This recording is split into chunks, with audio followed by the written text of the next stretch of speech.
حامدا ومصلیا اما بعد اعوذ باللہ من الشیطان الرجیم بسم اللہ الرحمن الرحیم یا ایہا الذین آمنوا استعینوا بالصبر والصلاۃ ان اللہ مع الصابرین صدق اللہ مولانا العظیم۔ احباب ذی وقار، اللہ کی فضل، رسول اللہ صلی اللہ علیہ وسلم کی نظر رحمت سے مجھے اور آپ کو رمضان المبارک کی پہلی فجر با جماعت ادا کرنے کی سعادت سے نوازا گیا۔ اللہ کریم ہم سب کی سحری، ہم سب کی نماز فجر کی ادائیگی اپنی پاک بارگاہ میں قبول فرمائے۔ ہمارے جو اصلاحی عنوانات ہیں ان کے اندر سب سے پہلا عنوان ہے کہ صبر کرنے والے اللہ کی معیت میں ہوتے ہیں، اللہ کے ساتھ ہوتے ہیں، اور جس بندے کو اللہ کا ساتھ مل جائے اس کو کسی اور کے ساتھ کی ضرورت نہیں۔ فرمایا یا ایھا الذین آمنوا، اے ایمان والو، استعینوا بالصبر والصلاۃ، صبر اور نماز کے ذریعہ سے مدد طلب کرو۔ بے شک ان اللہ مع الصابرین، بے شک اللہ تعالیٰ صبر کرنے والوں کے ساتھ ہے۔ جب بھی زندگی میں بندے کے اوپر کوئی مشکل مرحلہ آ جائے، پریشانیاں گھیر لیں، آفتیں گھیر لیں، بیماریاں گھیر لیں، بے روزگاری گھیر لیں، تو چہ جائے کہ ہم واویلا کرتے پھریں، شکوے شکایات کرتے پھریں اور اپنے اعمال پہ توجہ ہی نہ دیں کہ ہم خود کیا کر رہے ہیں، تو اس وقت بندے کو دو کام کرنا بہت ضروری ہے۔ نمبر ایک، حضور نبی پاک صلی اللہ علیہ وسلم کا طریقہ کار تھا کہ جب بھی کوئی مشکل آتی، کوئی پریشانی آتی، حضور نماز پڑھتے، حضور نماز پڑھتے، صلاۃ الحاجت پڑھتے، صلاۃ اللیل پڑھتے، اور دوسرا کام صبر کرتے، دوسرا کام صبر کرتے۔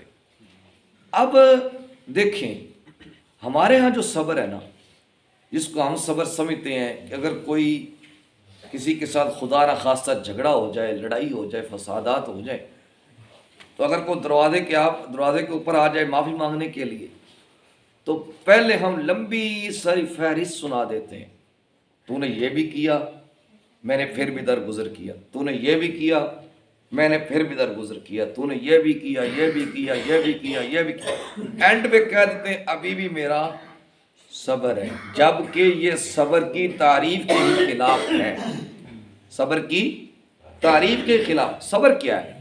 شیخ جنید بغدادی رحمۃ اللہ علیہ فرماتے ہیں وَالصَّبْرُ الَّذِي لَا شِقْوَ فِيهِ إِلَى النَّاسِ، صبر یہ ہے کہ بندے کی زبان کے اوپر کسی قسم کا کوئی شکوہ نہ آئے، کسی قسم کا کوئی شکوہ نہ آ جائے، خاموشی سے اس چیز کو برداشت کر جانا۔ حضور نبی پاک صلی اللہ علیہ وسلم کی سیرت کے بڑے سارے پہلو صبر کے ملتے ہیں، اور حضور تو پھر صبر و استقامت کے ایک بلند پہاڑ ہے نا۔ حضور صلی اللہ علیہ وبارک وسلم پر کچھ دیر کے لیے وحی کا سلسلہ روک دیا گیا، کچھ عرصے تک وحی نہ آئی، کفار و مشرکین نے تو ایک بہانہ بنا لیا اور حضور صلی اللہ علیہ وسلم کے خلاف باتیں کرتے ہیں کہ محمد کے رب نے اکیلا چھوڑ دیا ہے، تنہا چھوڑ دیا ہے۔ دیکھیں اگر مجھے کوئی کہے کہ آپ کے باپ نے آپ کو تنہا چھوڑ دیا تو میرے لیے کہ بہت پریشانی کی بات ہو جائے گی نا، کہ آپ کے گھر والوں نے آپ کو تنہا چھوڑ دیا، آپ کے دوست نے آپ کو تنہا چھوڑ دیا۔ حضور ہے، امام الانبیاء صلی اللہ علیہ وسلم ہے، حضور کو لوگ باتیں کر رہے کہ آپ کے رب نے آپ کو تنہا چھوڑ دیا، بس آپ چند دن کے لیے ایک نیا پیغام لے کے آئے تھے، آپ نے ایک بات شروع کی تھی، بس وہ ختم ہو گئی ہے، ہمیشہ کے لیے ختم ہو گئی ہے۔ کافی دیر کے لیے وحی کا سلسلہ رکا رہا، حضور صلی اللہ علیہ وسلم بیت اللہ شریف میں بیٹھ کے اللہ سے مناجات کرتے ہیں، التجا کرتے ہیں، پھر میرے رب نے فرمایا وَالضُّحَىٰ، تیرے چہرے کی قسم، وَاللَّيْلِ اِذَا سَجَا، تیری زلفوں کی قسم، مَا وَدَّعَكَ رَبُّكَ وَمَا قَلَىٰ، نہ تو تیرا رب تو اس سے ناراض ہوا ہے، نہ آپ کے رب نے آپ کو تنہا چھوڑا ہے۔ اس کا مطلب یہ ہے کہ صبر کرنے والوں کے ساتھ اللہ ہے، صبر کرنے والوں کے ساتھ حضور صلی اللہ علیہ وسلم تشریف لے کے جا رہے ہیں، دو صحابی کھڑے ہیں، جھگڑا ہو گیا، ایک صحابی خاموشی سے سن رہے ہیں، دوسرے بات کیے جا رہے ہیں۔ حضور صلی اللہ علیہ وسلم خاموشی کے ساتھ پاس کھڑے ہو گئے، دوسرا غلام خاموش ہے، ایک غلام باتیں کیے جا رہے ہیں۔ آخر کار جیسے ہم کہتے ہیں یار اب تو میرے صبر کا کتنا سا امتحان لے گا، میرے صبر سے نجائز فائدہ اٹھا رہا ہے۔ آخر کار دوسرے غلام بول پڑے، جیسے ہی وہ بولے حضور صلی اللہ علیہ وسلم چل دی۔ اب انہوں نے اپنی بات تو چھوڑی، حضور کی بارگاہ میں درخواست پیش کی، یا رسول اللہ صلی اللہ علیہ وسلم کیا وجہ تھی کہ پہلے میں بول رہا تھا، آپ پاس کھڑے ہوئے تھے، یہ خاموش تھا، اب یہ بول رہے ہیں تو آپ تشریف لے کے جا رہے ہیں۔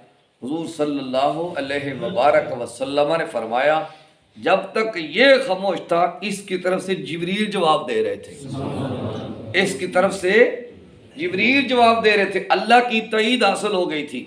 جب یہ بولے ہیں جبریل بھی چلا گیا ہے، لہذا میں بھی جا رہا ہوں۔ تو صبر سے کام لینا چاہیے۔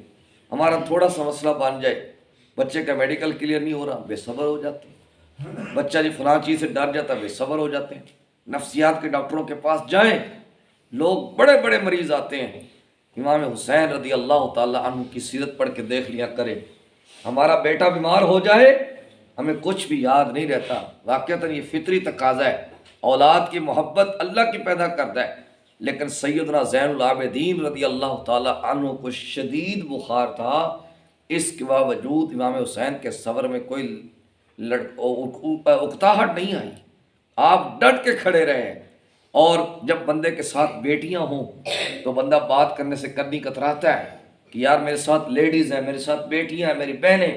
امام حسین رضی اللہ تعالیٰ عنہ کربلا میں ہیں، آپ کی بیٹیاں بھی آپ کے ساتھ ہیں، آپ کی ہمشیر بھی آپ کے ساتھ ہے، آپ کی اہلیہ بھی آپ کے ساتھ ہے، پورا خانوادہ رسول کریم صلی اللہ علیہ وسلم ساتھ ہے، 3 دن کے پیاسے بھی ہیں، لیکن امام حسین رضی اللہ تعالیٰ عنہ صبر کے پہاڑ بڑھ کے سامنے دشمن کے کھڑے ہوئے ہیں۔ آپ تشریف لے کے جا رہے تھے، مقام بیضاء پہ پہنچے تو فرزق شہر ہے، اس کی ملاقات ہوئی، اس نے کہا میرے امام آپ کوفے کی طرف نہ جائیے۔ فرمایا وجہ کیا؟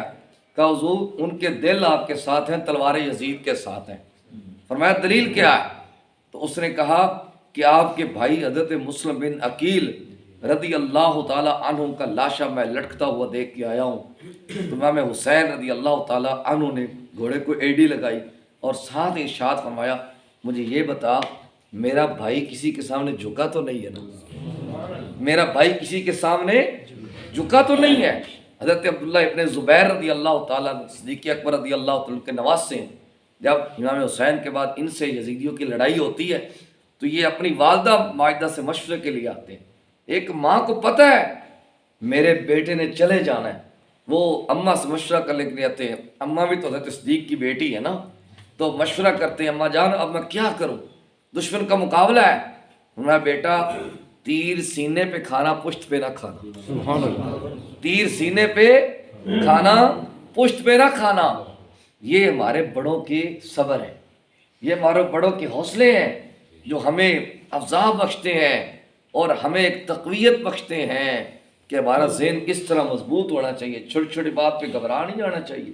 دیکھیں اگر خدا نخواستہ کسی کے یہاں فتیدگی ہو جاتی ہے یا اللہ کے دیے ہوئے انعامات خدا نخواستہ بندے سے چھن جاتے ہیں، ہم اگر وبیلا کریں، شکوے شکایت کریں، ہم اللہ کا کیا کر لیں گے؟ کچھ کر سکتے ہیں؟ نہیں کر سکتے۔ اس کے 2 نقصانات ہوتے ہیں، ایک تو اس کا کوئی فائدہ نہیں ہوتا، دوسرا اللہ کی ناراضگی مول لے لیتے ہیں، اللہ کی ناراضگی مول لے لیتے ہیں۔ اگر یہی بندے کو تکلیف آئے، بندے کو مصیبت آئے، بندے کو پریشانی آئے یا بندے کا کوئی ایسا کام اڑ گیا نہیں ہو رہا تو بندہ اگر پڑھ دے انا للہ و انا الیہ راجعون، اللہ بھی راضی ہو جاتا ہے اور صبر کرنے کے ساتھ بندے کو اللہ کا ساتھ بھی نصیب ہو جاتا ہے۔ حضرت عبداللہ ابن زبیر رضی اللہ تعالیٰ عنہ اپنی والدہ ماجدہ سے کہتے ہیں امی پھر گھبرانا نا، وہ ناک کاٹ دیتے ہیں، فلاں چیز کر دیتے ہیں تو سنیے بہادر ماں کا جواب سنیے. تو حضرت عبداللہ ابن زبیر کی والدہ فرماتی ہے بیٹا بکرے کو تکلیف ذبح ہوتے کے وقت ہوتی ہے، کھال اترتے وقت نہیں ہوتی. بکرے کو تکلیف ذبح ہوتے وقت ہوتی ہے، کھال اترتے وقت نہیں ہوتی. حضرت عبداللہ ابن زبیر رضی اللہ تعالیٰ عنہ کو شہید کر دیا گیا. جب شہید کر دیا گیا 2 طرح کی روایات ہیں کہ آپ کے جسد خاکی پاک کو، آپ کی لاش پاک کو کچھ کہتے ہیں جنت المعلیٰ کے پاس یعنی بیت اللہ کے سامنے 3 دن لٹکایا گیا، کچھ کہتے ہیں 14 دن لٹکایا گیا. اور آپ کی والدہ ماجدہ بادشاہ نے جو بلایا، جو اس وقت قابض ہوا تھا، اس نے کہا میں نے تیرے بیٹے کو شہید کر دیا ہے اور تجھے پتہ ہے تیرا بیٹا کہاں ہے؟ آپ فرماتی کہاں ہے؟ تو وہ کہتا ہے میں نے اس کو لٹکایا ہوا ہے. تو سنیے عبداللہ ابن زبیر کی والدہ کیا فرماتی ہیں. آپ فرماتی ہیں وہ شروع سے ہی شاہ سوار ہے، وہ شروع سے ہی شاہ سوار ہے، وہ شروع سے ہی گھوڑوں پر رہا ہے، کوئی ایسی بات نہیں ہے.